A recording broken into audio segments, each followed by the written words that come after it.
Hola, ¿qué tal? La vieja guardia nuevamente aquí en la tribuna de la conversación, de la comparación.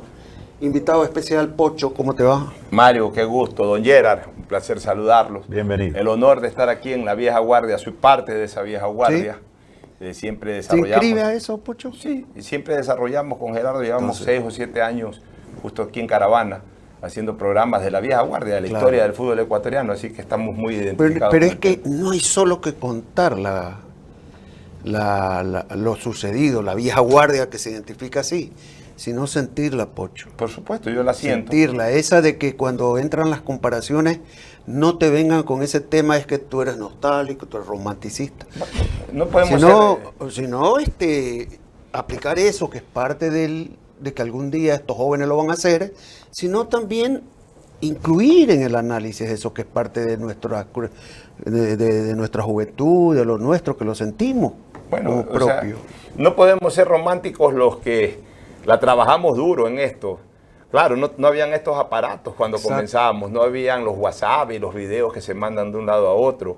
Había que transmitir, y lo sabe bien don Gerard, con consolas. Uno tenía que ser técnico, uno tenía que ser locutor o comentarista, uno tenía que ser reportero del campo. No podíamos ir a un lugar sin hacer entrevistas a los protagonistas, no íbamos a hacer selfies. O sea, los que somos de la vieja guardia la sudamos fuerte, no teníamos la colaboración tecnológica que hoy el mundo moderno lo ofrece. Es otro. Es otro. Por eso es que hoy día le voy a entregar esta camiseta. Ah, un honor. Mire, que tiene el sello de la vieja guardia para que la pueda lucir. Por supuesto, y como es ancha, creo que sí me va a entrar. No se preocupe. Ahí lo estamos, importante es la vieja Sí guardia. puede jugar tenis con eso, ¿no? Claro, Claro. es más, el próximo partido de tenis me la voy a poner. Tómese una foto. Además, color blanco. Como a usted le Yo- gusta, usted que es aficionado también al deporte blanco. Claro que sí. Y autor toda de mi grandes vida. libros. Gracias, gracias. Yo he guardado esta frase porque vale la pena recordarla siempre.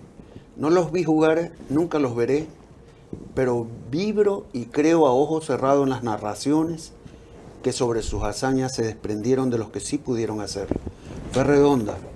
El fútbol se juega, se ve, se oye y lo más lindo, se imagina. Está bien. ¿De quién es esa frase? Ah. ¿De La quién? encontré, he hecho un mix Allá. de un poco de periodistas que han hablado de lo que estamos hablando nosotros. Es que a la hora de las valoraciones históricas, uno no ha sido Matusalén ni eterno, ¿no? Uno nace y antes ya hubo, y cuando uno muera después seguirá viendo.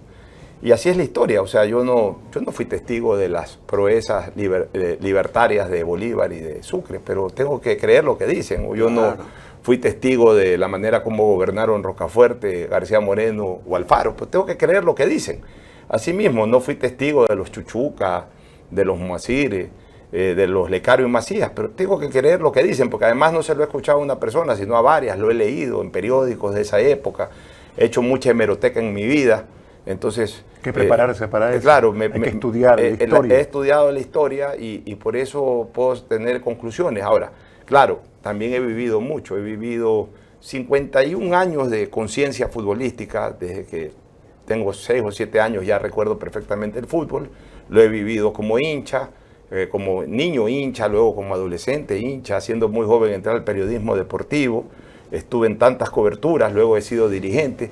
O sea, he vivido mucho el fútbol y el deporte en Te da general. bases. Y creo, así es. Y Te da creo bases que, para opinar. creo que tengo bases para opinar sin que mi palabra sea la verdadera o la verdad absoluta, pero tengo mi verdad y siempre la defenderé. Pero hay una cosa, Gerardo, que hay mucha gente ya de mayor, madura, que dice que bueno que haya hecho esta cruzada para hacer respetar, porque parece como que existe algo así. Yo creo que más es desconocimiento que respeto. Porque ellos, los jóvenes periodistas de ahora que creen que uno está haciéndoles casi un bullying, no es verdad. Lo que queremos es que a base de fuerza, de opinión, nada más, Se reconoce. comiencen a reconocer el pasado, porque ellos van a ser parte activa de ese patrimonio que hoy lo viven, que algún día va a ser pasado. Es que, Y fundamentalmente el valor que tiene esa parte de la historia. O sea, hay que saber reconocer el valor de lo que significa, lo que tienes, lo que hizo en su momento. Yo me sentí tremendamente orgulloso, por ejemplo, de Ítalo Estupiñán, las grandes portadas del fútbol mexicano. algo fantástico. Es que, a ver, y voy a poner un ejemplo de lo que estamos viviendo hoy. Estamos grabando ahorita 25 de julio, entiendo que hoy día sale el programa también. Cuando fundó hace 488 años Francisco de Orellana esta ciudad, era una comarquita, pues, de lo que hoy serían 2 cuadras. Pues, o sea, esa fue la ciudad de Guayaquil en su fundación. 35 años peleando con los nativos. Así es, pero eso no quiere decir que porque era una comarquita de 2 cuadras, de lo que hoy representa el Gran Guayaquil, eso ya no sirvió, eso ya no hay que recordarlo. No, ahora hay que hablar, si vamos a hablar del Guayaquil, hablemos del Guayaquil moderno, del Guayaquil con edificios de 50 pisos, el Guayaquil del Puerto Santana, el Guayaquil de las nuevas etapas o de los nuevos sectores. No, se habla de todo, en la historia se recoge de todo, porque gracias a esa comarquita de 2 cuadras, surgió Guayaquil. Es lo que es. Entonces se abre una puerta para que la historia siga contando y siga relatando sus acontecimientos. Igual, yo sí le doy mucho valor a lo que se logró antes, que posiblemente sea menos de lo que se logró ahora, pero sin que eso se haya impulsado antes no se hubiese logrado lo de ahora. Muy bien, entonces, siempre es importante rescatar todo lo bueno y no solamente, pero nunca se ganó un campeonato, nunca se ganó una Copa Libertadores, o nunca se ganó lo de aquí, o nunca antes no se clasificó un mundial. Sí, pero antes también se luchó, y también hay que valorar, lo que sí yo hago, Mario, es siempre manejar una tabla histórica en el sentido de logros, de protagonismo, y obviamente también darle el peso a lo actual, a lo relativamente actual y a lo pasado, de acuerdo a lo que se ha logrado. Ahora, la idea de convocarte a este conversatorio es coloquialmente armar la selección ideal, Pocho, porque yo he visto que tú estás acostumbrado a hacer estas alineaciones, encuestas, sí, tienen que ver mucho con las estadísticas. Entonces las estadísticas no justiprecian lo que queremos hacer, porque ocurre que yo he visto que muchos dicen, no, pero es que este no ha jugado 80 partidos. Claro, porque las oportunidades no se le dan para jugar. Lo que quiero hacer es una selección ideal, por ejemplo, del Ecuador. Y quiero escuchar tu aporte en ese sentido. Yo te agradezco ideal. Y para mí será un honor. Así es. Ahora, yo no me fijo solo en las estadísticas, Mario, y eso yo siempre lo he resaltado. Para mí las estadísticas es una parte importante porque, la calidad de jugadores es un tema que a la larga termina siendo subjetivo. ¿En qué sentido? De que lo que a ti te gustaba de un jugador, a lo mejor a otro no le gustó mucho. Entonces termina yendo mucho por el gusto. Un poco más objetivo es mirarlo en cuanto a logros. Y obviamente ahí habla la estadística, pero también, y esto es importante, no solamente es el logro, sino el protagonismo en el logro, que es tan importante o más importante que el logro, porque sí, por ejemplo, el buen marcador de punta Raúl Guerrón clasificó un mundial, pero no tuvo el protagonismo que tuvo en la selección ecuatoriana Luis Enrique Capurro sin clasificar un mundial. Entonces, también hay que analizar el protagonismo en los éxitos o aún sin que estos se den en las participaciones que tuvieron los jugadores en las diferentes instancias de tiempo. Bajo ese concepto, cuando tú quieras, yo puedo entrar al diálogo sobre el tema. Vamos en orden, ¿no? Tratando de hacer, para tratar de elaborar una selección ideal, poner un sistema que sea con 4 defensas, con 2 o 4 volantes y 2 delanteros, para que haya más espacios a la opinión. Si tú me permitirías, en mi equipo ideal yo quisiera una especie de 4-3-3. Porque hay 3 delanteros que no los puedo dejar de poner en el equipo ideal. Bueno, lo vas a mencionar ahora, claro, para ver si modificamos el... Es que puede darse. Puede darse el 4-3-3, el 4-2-4. Sí, como ustedes quieran. Pero no, 4-4-2. Lo que no va a cambiar es que va a haber un arquero. Por supuesto, y centrales. Entonces, y en arqueros, yo propongo unos nombres y tú me dices, ahí te falta alguien, ¿no? Me encantado. Ok, yo tengo así, a Ansaldo, Bonar, Bacán Delgado, Ceballos, Morales. ¿Falta alguien? Sí, yo creo que falta el que para mí sería el segundo arquero importante, el segundo arquero ideal, que es Domínguez. Pero primero me quiero referir a cuál de los 5 que tú señalas para mí es el mejor. Indiscutiblemente, y lo he venido sosteniendo, a nivel de fútbol ecuatoriano, se llama José Francisco Ceballos. ¿Por qué? Porque ha sido protagonista de los grandes logros del fútbol ecuatoriano. Fue el primer arquero que nos ayudó a clasificar un mundial siendo protagonista. Tuvo un partido malo en Uruguay, pero tuvo innumerables cantidades de partidos buenos. Pero tuvo uno fantástico ante Brasil, por ejemplo, esas pelotas que le sacó a Romario. Fue nuestro primer arquero en un mundial de fútbol. Con Barcelona fue 3 veces campeón, fue protagonista de clasificación a una semifinal y luego una final de Copa Libertadores. ¿Ves que vas para las estadísticas? Pero siendo el protagonista. Porque, por ejemplo, para los logros. Ya, porque por ejemplo, mira, en la semifinal del 92, él le gana en la definición, siendo un muchacho prácticamente, siendo el tercer arquero, le gana en definición de penaltis a Goicoechea, que 2 años antes había ganado definición de penaltis en mundiales de fútbol, en cuartos de final y en semifinal. Y luego en la semifinal del 98, para la segunda clasificación del Barcelona, él es protagonista también en la definición de penaltis. Y luego con Liga de Quito es protagonista en la obtención de la Copa Libertadores de América y también ganó una Copa Sudamericana. ¿Cómo entender, por ejemplo, que Bonar, que no lo vas a tomar en cuenta para nada de acuerdo a tu modalidad, Bonar fue elegido el mejor arquero de un sudamericano en Lima cuando Ecuador había sido hasta goleado en algunos partidos? Ya, pero Morales también. ¿Cómo tú aprecias eso? Por ejemplo, que un arquero se distinga como el mejor de Sudamérica cuando su equipo era vulnerado. No, es que Bonar fue un extraordinario arquero, como también lo fue Carlos Luis Morales. Morales también fue considerado en el Mundial de Uruguay 95, el primer arquero de la primera etapa de la fase de grupos de esa Copa América, y también tuvo mucho protagonismo con Barcelona, defeccionó un poco en la selección, en eliminatorias especialmente. ¿Te animas por alguno entonces? Es Ceballos. Ceballos. ¿Tú, Gerardo? Yo me voy por Ceballos. Es una pena que en esta selección tengamos que dejar a mucha gente tan importante. A mí me gustaba mucho, por ejemplo, lo de Pablo Ansaldo, lo del Bacán Delgado. Arqueros fantásticos, o sea, extraordinarios y que rindieron también a nivel de selecciones. ¿Y por qué no vamos dando una opción para hacer 2 equipos?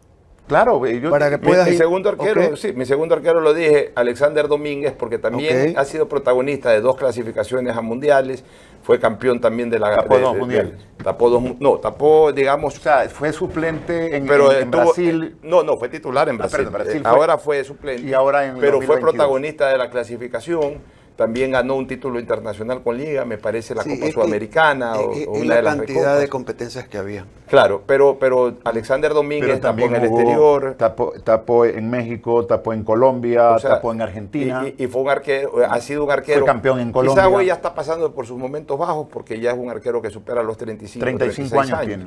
Pero fue muy importante. ¿Tu orden de arqueros cómo los pones? Ceballos Domínguez, yo estoy de acuerdo. Y ya digo, me apena tener que dejar a varios que fueron jugadores fantásticos. Pero yo me quedo, los logros, es importante lo que consiguió Ceballos, lo que permitió no solamente a nivel de selección, sino también lo que permitió en club. Ceballos Domínguez. Entonces, yo voy a dar mi apreciación muy rápidamente para ir ganando tiempo. Yo pongo a Ansaldo primero y Ceballos segundo.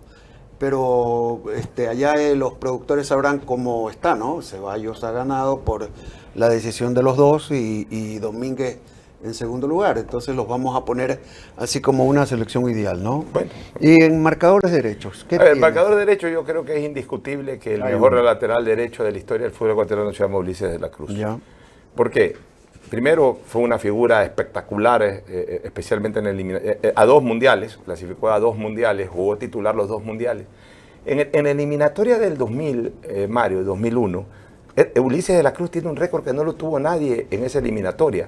Jugó los 90 minutos de los 16 partidos que se jugaron, o de los 18 partidos que se jugaron en esa eliminatoria. O sea, no salió nunca. Fue al fútbol inglés. No fue espectacular, pero lo hizo bastante bien. Estuvo muchos años en el Aston Villa primero, ¿no? Y también estuvo después en el fútbol escocés. Fue varias veces campeón con Liga. De alguna manera contribuyó en el título del Barcelona del 95, aunque ahí perdió el puesto ante el Chino Gómez. Adicionalmente, yo recuerdo, fue también campeón de la Copa Sudamericana con Liga en el 2009 y siendo protagonista. Pero sobre todo hay un detalle que yo lo pude vivir como periodista. En el Mundial de Japón y Corea 2002, que lo compartimos con Gerardo, tú también estuviste ahí, muchos periodistas italianos previo al debut nos iban a preguntar por Ulises de la Cruz. O sea, consideraban que Ulises de la Cruz era el jugador más importante que tenía la selección ecuatoriana. Y posiblemente lo era. Entonces, es imposible no poner a Ulises de la Cruz como el mejor lateral derecho de la historia. ¿Tu opinión, Gerardo? Claro. Ulises incluso tiene algo que es básico y más que nada en el fútbol moderno. Y eso no quiere decir que en el anterior tampoco. El gol. Ulises es un marcador con gol. Llegaba mucho al fondo. Claro, ¿no? llegaba mucho. Él es lo que hoy se denomina el lateral volante, ¿verdad? O como un extremo. Ofensivamente era muy gravitante. Yo creo, Gerardo, que en esa parte no va a haber discusión porque es unánime. Ulises no le gana a nadie. Yo me atrevería, no sé si tienes el segundo. Sí, el segundo a mí me gustó mucho Flavio Perlaza. Me parece que fue un marcador de punta que impuso el estilo moderno del marcador, que marca bien, porque, ojo, yo cuando valoro un marcador de punta primero lo valoro defensivamente, porque esa es su principal tarea. Y aparte él aportaba algo que en esa época en el fútbol ecuatoriano era muy escaso. Algo lo había establecido Eladio Mideros, pero Mideros tuvo su problema de nacionalidad y se fue muy rápido del escenario futbolístico. Flavio Perlaza era un extraordinario arremetedor, era un marcador de punta con mucho gol y aparecía de manera sorpresiva, por eso hasta le pusieron el apodo de fantasma. Centraba muy bien, hacía goles, era muy inteligente para jugar, tenía mucho temperamento. Fue 5 veces campeón del fútbol ecuatoriano, 3 veces con Nacional y 3 veces con Barcelona, 6 veces campeón en el fútbol ecuatoriano. ¿Y tu opinión? Sí, Perlaza. ¿Perlaza? Flavio Perlaza se constituyó, y reitero en esto también, era un lateral con gol, subía mucho, subía muy bien. Yo recuerdo un gol que hizo que en Argentinos Juniors, si mal no recuerdo. A Boca Juniors. En el modelo, a Gatti, al Loco Gatti. Al Loco Gatti, ¿no? Un gol, pero de esos. Y al año siguiente le hizo uno igualito a Valdivieso en un partido Barcelona-Liga, el partido de los 2 días por la lluvia. Que Barcelona iba perdiendo 2-1 y con ese gol de Flavio empató y equilibró el partido Barcelona. Flavio, aparte de la conducta, de su forma de ser, un jugador plenamente disciplinado, o sea, un señor dentro de la cancha y fuera de la cancha. Totalmente de acuerdo. Totalmente de acuerdo, yo me apego que ahí no hay discusión. Los dos. Sí, no hay discusión porque en el tercero, si tuviéramos que conversar sobre nombres y nominarlos, Alfonso Quijano llega a algún momento, ¿no? Danes Coronel, Danes Reascos, todos esos son nombres, pero que le alcancen, no. Así es. Esos dos nombres van porque van. Ahora te quiero poner en apuro, porque si vamos a hacer una línea de 4 siempre, 2 centrales. Hay que poner 2 centrales. Y sobre la banda derecha se ubicaba Bambán, ¿no? ¿Verdad? Sí. Y también Vicente Lecaro. Mira, pero porque al final yo siempre digo una cosa. Yo siempre digo que cuando uno arma una selección... No, yo primero lo pongo a Vicente Lecaro. Claro, a ver, para mí es el mejor. Mario, yo cuando armo una selección ideal siempre también manejo un concepto que al final de cuentas este equipo no va a jugar contra nadie. O sea, es simplemente recordar a los mejores jugadores en sectores del campo, ¿no? Para mí la dupla central de Ecuador histórico es Lecaro y Hurtado, Lecaro, como quieras ponerlos. Porque marcan 2 eras distintas. ¿Cómo pones? Lecaro y Iván Hurtado son para mí los 2 mejores centrales del Pero centrales por derecha. O sea, más que por derecha o por izquierda, yo digo que son los 2 mejores centrales. ¿Qué estás dejando por la izquierda como central a Olger? Ya, es que yo a Olger no lo puedes dejar. A ver, es que mira, en el caso, hablemos de Iván Hurtado. Iván Hurtado, asimismo, clasificó a 2 mundiales. Ahí está la estadística. Pero espérate, pero siendo protagonista. Tan protagonista es que es el jugador con más veces vistiendo la camiseta de la selección ecuatoriana. Sí, o sea, ese es un detalle importantísimo. Superó los 130 o 140 partidos con la selección. Pero te pregunto nivel de fútbol. El nivel de fútbol de Iván Hurtado, tú sabes que ¿Y el nivel de Olger? Olger era un muy buen jugador, pero Olger tuvo... extraordinario si quieres usar el término. Pero Olger, que sí lo tengo en el equipo ideal B, Olger tuvo algunos problemas y te voy a decir cuáles problemas tuvo Olger Quiñones. Y yo lo viví muy de cerca porque yo en esa época hacía borde del campo. Olger en algunos momentos de los partidos se desconcentraba y como que se iba del partido. 1. 2. Olger tuvo una carrera irregular, Mario. Olger asomó muy bien en el 85 hasta el 89, en que fue incluso figura, fue campeón en Brasil con el Vasco da Gama. Pero luego en la Copa del 90... defeccionó mucho y lo regresaron a Emelec, y en el Emelec del 91 ya no tuvo el mismo nivel de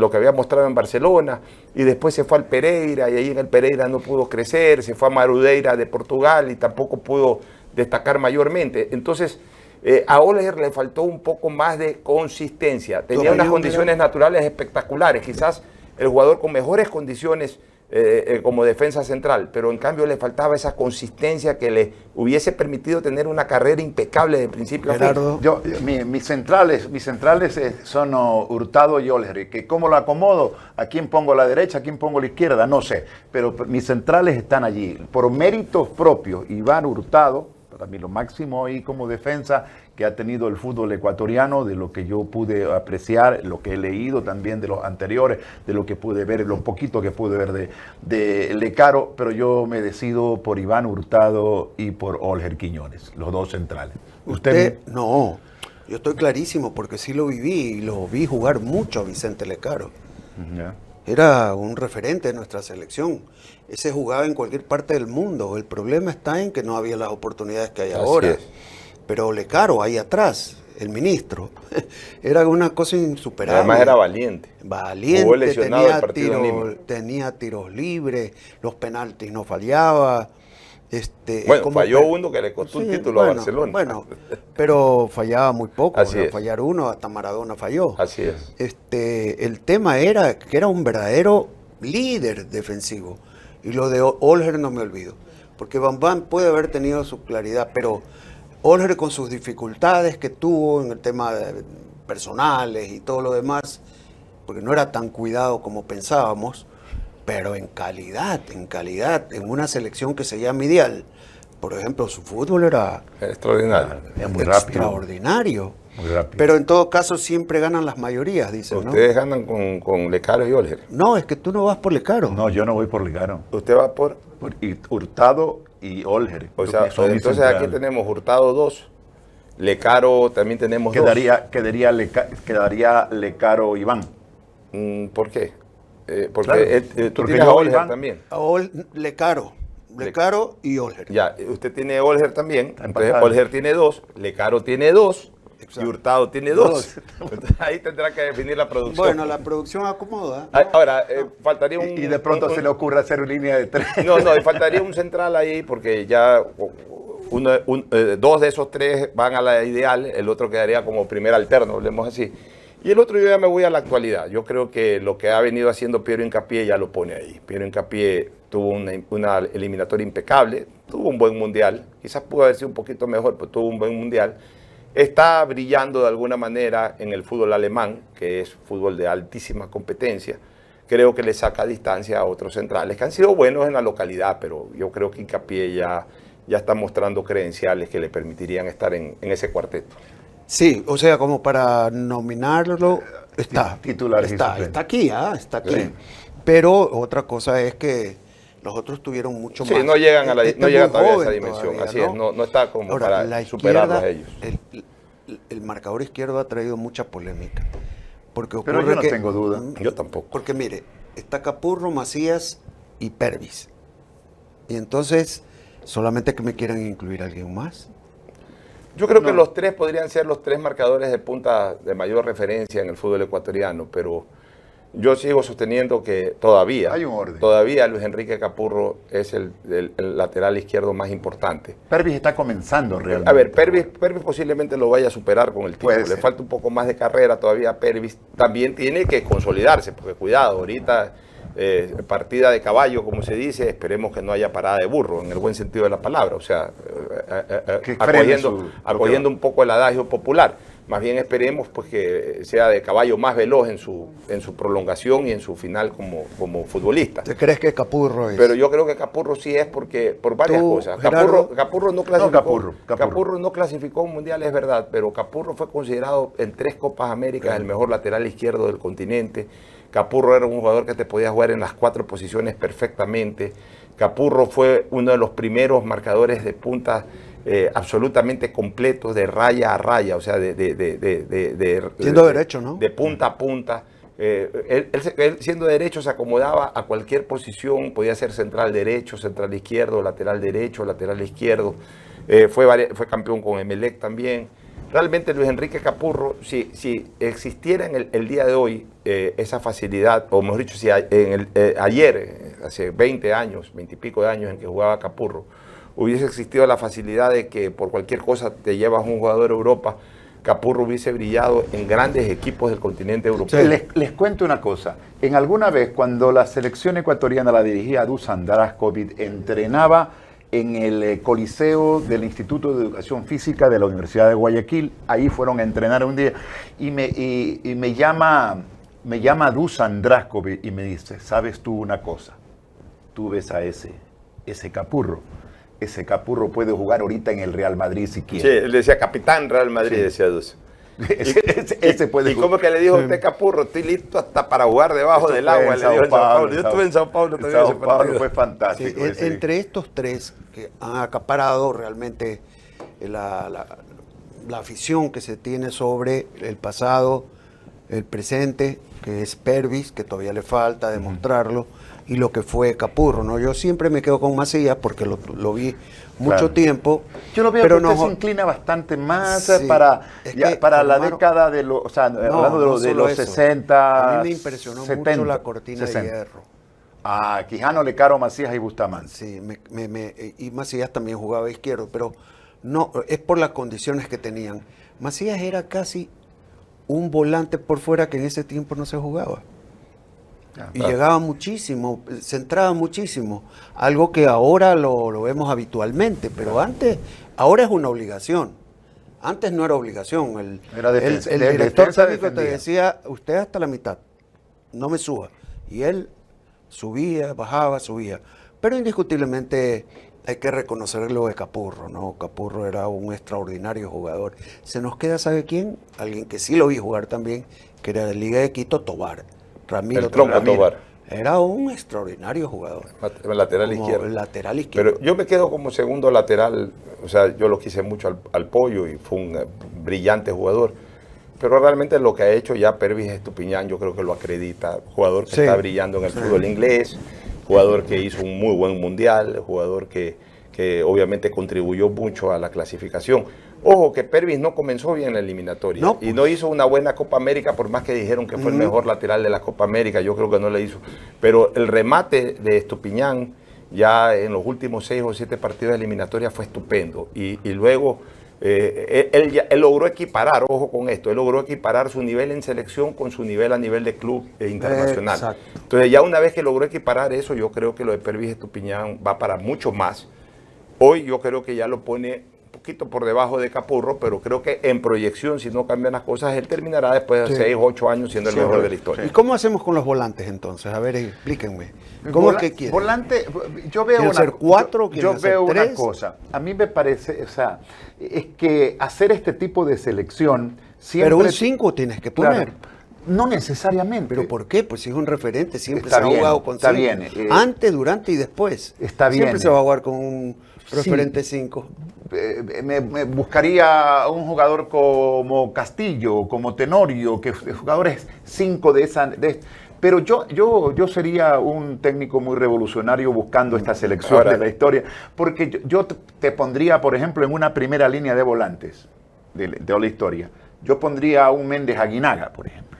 O sea, yo en lo personal yo pienso, don Gerard y Mario, insisto, para mí este no es un equipo que va a jugar contra alguien, entonces no me fijo mucho en lo táctico, sino más en ubicar en cada sector del campo de juego a los mejores. Yo creo que hay 3 volantes en el fútbol ecuatoriano que son absolutamente insuperables, pero absolutamente insuperables. Y son Edison Méndez, Alex Aguinaga y Antonio Valencia, que para mí son 3 de los 5 mejores jugadores de la historia del fútbol ecuatoriano. Lo de Méndez, mucha gente no lo logra valorar. Méndez fue bicampeón en Holanda, fue figura en la clasificación de Ecuador en el 2006. Ya había jugado también en la eliminatoria del 2002, hizo el gol del primer triunfo de Ecuador en los mundiales, fue figura de Liga de Quito en la obtención de la Copa Sudamericana del 2009, jugó en Brasil, jugó en México. Realmente la figura de Edison Méndez es mucho más superlativa de lo que se recuerda. Pongamos 4 volantes. Ya. Yo más bien en el equipo alterno pondría los 4 volantes, porque no puedo sacrificar los 3 delanteros que te tengo adelante. Para mí los 3 volantes titulares serían, como ya los dije, Edison Méndez, Antonio Valencia, que todos sabemos lo que ha sido Antonio Valencia, que para mí después de Spencer realmente Antonio Valencia termina siendo el jugador más importante de la historia de nuestro fútbol. Y Alex Aguinaga, que antes de la aparición y de la consolidación de Valencia, pues Aguinaga era después de Spencer también nuestra máxima estrella.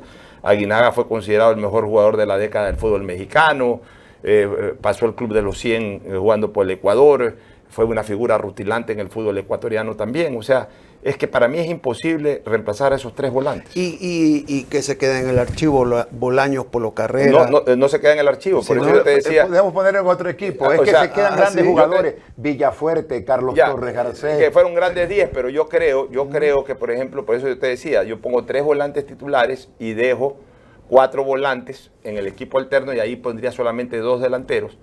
Porque los 3 delanteros que yo voy a anunciar más adelante también son insustituibles en el equipo histórico. Pero para mí los 4 volantes, digamos, alternos serían, segundo, Alejandro Castillo, que para mí es el mejor 5 que he visto en la historia del fútbol ecuatoriano. Lo que hizo Castillo en el Mundial del 2006 fue menos que espectacular. Para mí fue incluso el mejor volante de marca del Mundial en la fase de grupos del 2006. Lástima su lesión para Así no estar es. en Brasil. Contribuyó a 2 clasificaciones mundialistas, fue campeón en Estrella Roja de Belgrado, que no es ningún equipito, es un equipo también histórico en el fútbol europeo, fue campeón en México, fue campeón en el Ecuador con Nacional, con Deportivo Quito, hasta con Barcelona, creo que me parece que alcanzó un título, creo que el del 2017. ¿Y entonces el medio campo cómo lo pones? Yo pondría ese equipo alterno, Castillo. Yo ya lo incluiría en un equipo alterno a Moisés Caicedo por todo lo que está generando. Es el jugador con más expectativa de venta en el fútbol ecuatoriano de la historia. Se está hablando de que cuesta arriba de 100 millones de euros. Pero es cuantificación. Pero hizo un gran mundial, hizo una extraordinaria. No hizo un gran mundial. No fue bueno. Yo creo que hizo un bastante buen mundial. Acuérdate que el partido con Holanda hizo un tan buen partido. Ahora, también brilló Méndez, es verdad. Pero yo creo que Caicedo, por ejemplo, es más que Edwin Tenorio. O es más que Rómulo Gómez, que en paz descanse. O sea, estamos hablando ya o es más que Belfort Párraga, que eran los volantes recordados. Pero no aplica lo mismo para Caicedo lo que usted se está aplicando para Estupiñán. Para Pervis. Claro, por eso hay que ver. Por eso lo pongo. Este está comenzando. Por eso lo estoy poniendo en el equipo alterno. No lo puedo poner en el equipo titular todavía. Seguramente Moisés Caicedo podría superar con el tiempo a Méndez, o podría superar con el tiempo a Valencia, o podría superar con el tiempo a Aguinaga, pero hoy lo tengo ahí. Y ahí los pongo a Bolaños y Polo Carrera, que son 2 jugadores poco menos que extraordinarios en su momento. Jugadores con gran habilidad, con gran inteligencia, que eran los jugadores que prácticamente llevaban la bandera del fútbol ecuatoriano. ¿Y cómo haces la alineación de 3 delanteros tú? O sea, hay 3 delanteros que es absolutamente imposible que queden fuera de un equipo ideal. El uno, el piloto de ataque, por supuesto, Alberto Pedro Spencer Herrera, que es de largo el mejor futbolista de la historia del Ecuador. Fue considerado el mejor centrodelantero del mundo en la década de los 60, comparable solamente con Pelé y con Eusebio en algún momento. Ya ni siquiera con Di Stéfano, porque la mejor época de Di Stéfano fue en los 50. O sea, Spencer arrancó en los 60. Ídolo máximo del Peñarol. Hay mucha gente que desvaloriza, no, porque no jugó en la Liga Premier. Es que en esa época Sudamérica era el continente de mejor fútbol, el que más títulos lograba, y además Peñarol era el mejor equipo del mundo. En una época Peñarol fue el mejor equipo del planeta y ahí Spencer era la estrella de Peñarol. Entonces, Spencer es absolutamente, pero ni siquiera alcanzable. Y de ahí los otros 2 para terminar mi criterio. Sí, claro. El Team Delgado y Ener Valencia. O sea, lo que hicieron el Team Delgado y Ener Valencia a nivel de selección especialmente, son los goleadores de la selección. Con los goles del Team Delgado clasificamos a 2 mundiales, figura rutilante de nuestro fútbol. Y Ener Valencia, pues todos sabemos lo que es Ener Valencia, goleador de Ecuador en los mundiales, lleva 6 goles en los mundiales. Ener Valencia, goleador también con muchos goles importantes en eliminatorias, triunfador en el fútbol internacional, acaba de ser goleador del fútbol griego. O sea, yo creo que son los 3 absolutamente insuperables. Fútbol turco, no griego. Perdón, fútbol turco. Bueno, yo tengo que armar mi línea, ya les decía, mis volantes Aguinaga Méndez Aguinaga. Yo lo pongo a la derecha Antonio Valencia, yo no lo pongo, lo pongo a la derecha Antonio Valencia. A Ener no se puede dejar, al goleador de la selección ecuatoriana no se lo puede dejar afuera. Ener lo dejo a la izquierda. Y los 2 puntas, Agustín Delgado no puede faltar y Alberto Spencer no puede faltar. ¿Y usted me deja en la izquierda a Tito Larrea afuera? Yo lo dejo afuera. A Clímaco Cañar también lo deja afuera. También lo dejo afuera. Caramba. También lo dejo afuera. Fuerte, ¿no? Sí estoy dejando, ya le digo, estoy dejando jugadores exquisitos, Pepe tremendos, Villafuerte. como Villafuerte, como Palillo. Carlos Torres Garcés. Bueno, Lo pero... estoy dejando porque no encontré espacio. Ya. Y adelante sí, confirma a quién. A Alberto Spencer, Agustín Eso no hay Delgado. duda. Y con Agustín. Claro. Y ahora, mis delanteros alternos, o sea, ya para formar esta parte del equipo alterno, yo creo que el Chanfle Muñoz no puede faltar. El El Chanfle. Chanfle Muñoz Chanfle, sí. no era un puntero muy que habilidoso, que ¿Y desbordador, pero... Pedro Gando lo deja fuera? O sea, yo no lo vi a Pedro Gando, lo he leído a Pedro Gando, pero la cualidad del Chanfle Muñoz es Claro. absolutamente insustituible. Debe de ser uno de los mejores chuteadores en la historia del fútbol mundial. Del Ecuador, sin duda. El Chanfle Muñoz hacía goles espectaculares de tiro libre. Se nos queda un nombre. Fue un jugador clave. Y el otro que, mira, yo me voy más incluso atrás de la vieja guardia. Ya una vez puesto a estos tres delanteros ecuatorianos, Edner Valencia, Agustín Delgado y por supuesto Alberto Spencer, mucha gente puede comenzar a pensar en Caviedes. Caviedes. Yo ¿Se está quedando Caviedes? Pero a ver, Caviedes para mí va en un nivel mucho más abajo. No es mucho. Escúchame, Ocho. el otro, pero a ver, Caviedes desgraciadamente... hablando de nivel. Pero Caviedes desgraciadamente no tuvo una carrera consolidada. No podemos dejar tuvo. afuera a Cristian Benítez. Cristian Benítez o Hermen Oye, Benítez. que fue alguien le va a goleador, reclamar, pero- eso sí, de la de verdadera Chuchuca, por ejemplo. o Chuchuca, pero ¿sabes a quién yo Te van a decir, ¿cómo no pero puede estar yo Chuchuca? por sobre Claro. Chuchuca y todo, ¿sabes a quién pongo? Alguien Rafa. que también es muy poco valorado, el flaco Carlos Alberto Rafo. Es que ese no es Pero nacido en el perdóname, Ecuador. pero no. Puede ser que no haya nacido en Ecuador, pero Claro. jugó eliminatorias del 61, fue goleador de Ecuador Claro. en la Copa América del 63. En Bolivia, sí. en la eliminatoria del 61 fue goleador, hizo 3 goles en esa eliminatoria. Una eliminatoria ¿Cómo? solamente de 2 partidos entre Ecuador y es que Argentina. entre los 9 hay algunos bien lucidos, como por ejemplo el Gato Estupiñán. El Gato Estupiñán, No, el Gato no, Salvaje, que era extraordinario. Pues ¿sabes por qué yo no lo pongo al Gato Salvaje? Él como delantero fue formidable, pero él no tuvo una buena actitud con el fútbol ecuatoriano. Él, después que se fue a México, ya no Pero quiso estamos regresar. valorando la parte Pero futbolística. está bien, pero porque si pero- no, yo claro. tengo antecedentes, entonces te digo, mira, yo te Pero- descarto totalmente lo de Domínguez, porque Domínguez Ya, tiene un pero antecedente que a es ver, colombiano, que claro, tiene ya, eso. a ver, pero claro. espérate un ratito. O sea, Bien dicho, Gerardo. A ver, pero perdónenme un ratito y déjenme entonces defenderme, como quien dice. Estupiñán fue un muy buen delantero, pero Extraordinario. estuvo siempre muy poco presto para venir a jugar con la selección. Eso para mí ya es en detrimento de él, obviamente lo perjudica. Pero es verdad que él fue un triunfador en el fútbol mexicano, pero también fue triunfador en el fútbol mexicano el Chucho Benítez, por ejemplo. También, Entonces, también. bien pudiera decirse, bueno, Benítez también pudiera estar sobre Estupiñán.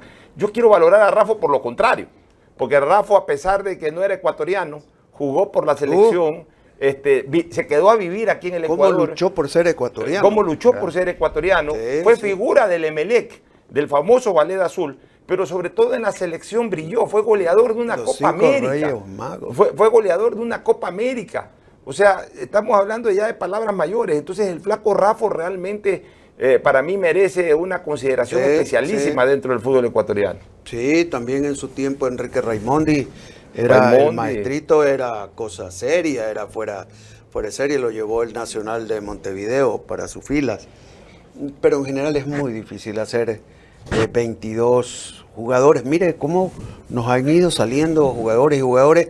No sé si producción nos pueda trabajar después, crear estas 2 selecciones que lo hemos diseñado poco a poco. ¿No se te queda algo? Sí, no, yo quería decir porque en mi equipo suplente, por ejemplo, yo pongo una media cancha donde si lo pongo a Castillo, lo pongo al pibe de Oro Bolaños, lo pongo a Polo Carrera, Claro. no puedo dejar afuera a Guacho Muñoz, Aquí tenemos el a equipo. Estupiñana, Mire. a Cristian Benítez, yo pongo un equipo ¿Estamos de B. acuerdo con eso? Mire. Ceballos en el arco, De la Cruz, Lecaro, Boles, Capurro, está bien. Me parece que Iván Hurtado podría estar, pero bueno, Edison Méndez, Aguinaga, Valencia, Ener, Es más o Alberto menos, Spencer sí. y Delgado. Sí, O sea, sí. lo único que discrepa conmigo es la exclusión de Iván Hurtado. Pues está bien. O sea, Ok. Y si ya tenemos el equipo B, lo podemos revisar. Ahí está. Domínguez, Perlaza, Hincapié Pérez, o sea, solamente el cambio de Hurtado en cuanto a mi criterio. Segundo, Castillo, Moisés Caicedo, Polo Carrera, Bolaño, Muñoz y Rafa. O sea, hemos coincidido. ¿Está bien? con el equipo que es planteado. Solamente el único cambio es que entra Bolliger en lugar de Iván Hurtado, el único que, digamos, no coincide. De acuerdo a su criterio. De acuerdo a mi criterio. No ha sido fácil, porque jugadores para armar una selección de toda la historia, Es difícil. es muy difícil, porque estamos siendo demasiado selectivos, porque así debemos ser. Pero además estamos dejando muchos jugadores que merecieron estar en esta tribuna de honor que hemos hecho, ¿no? Pero ahí está un ejercicio que hemos hecho. El resto ya es consideración de ustedes, los que vieron, los que no lo vieron, los que van a estar atentos de revisar la historia, que es nuestro principal ejercicio.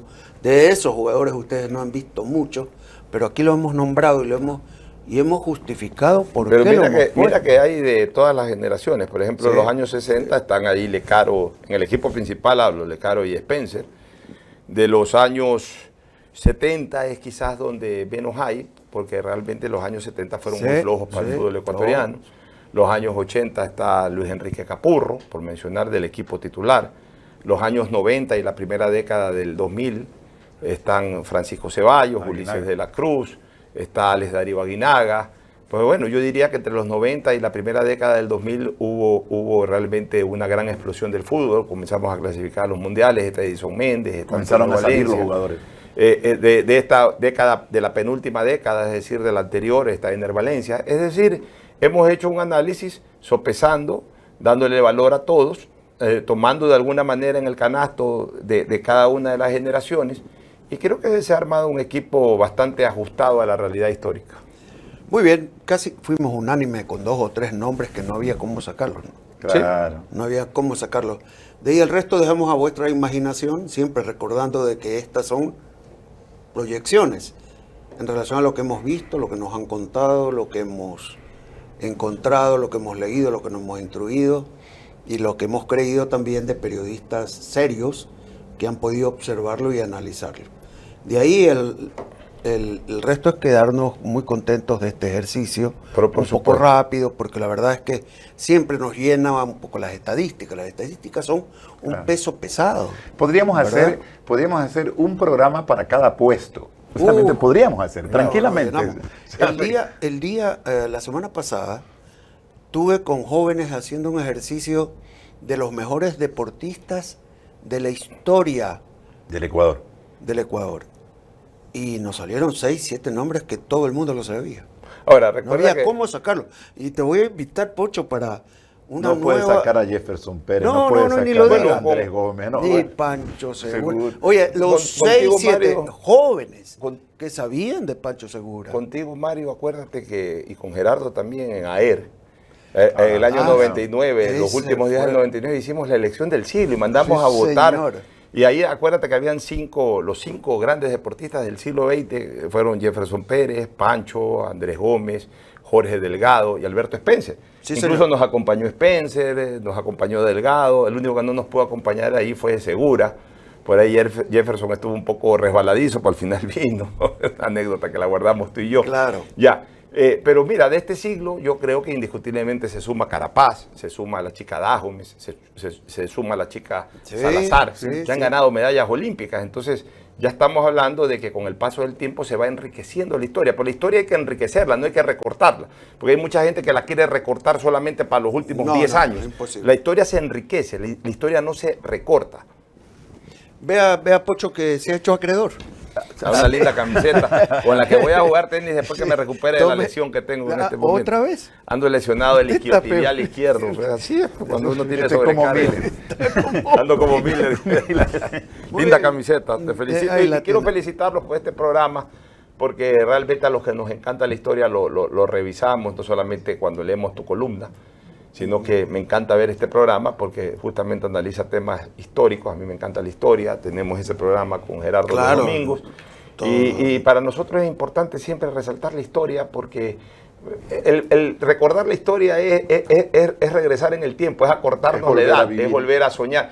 Ojo con una cosa, cuando uno recuerda la historia, hay un detalle que es importante, uno lo correlaciona con momentos felices de la vida. Si Exacto. tú estás recordando un partido de fútbol, no terminas recordando solamente el partido de fútbol, sino que fuiste con tu papá, qué comiste ese día, qué pasó después de ese partido, cómo llegaste al estadio, a qué gente encontraste en el estadio. Entonces, es una especie de recreación de la vida. La historia no es otra cosa que recrear la vida de uno mismo. Termina siendo nostálgico, Claro. romántico. Esa es también nuestra visión. La vieja guardia sirve para eso.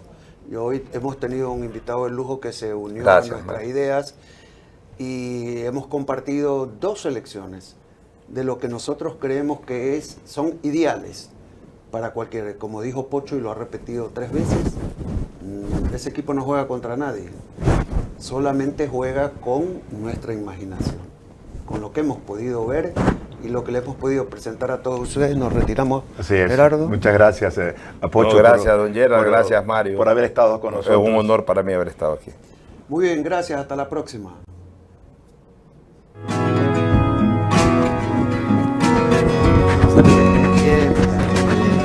Porque hay nombres, cada vez me salía esa. Por ejemplo, el pajarito que a veces nos quedó.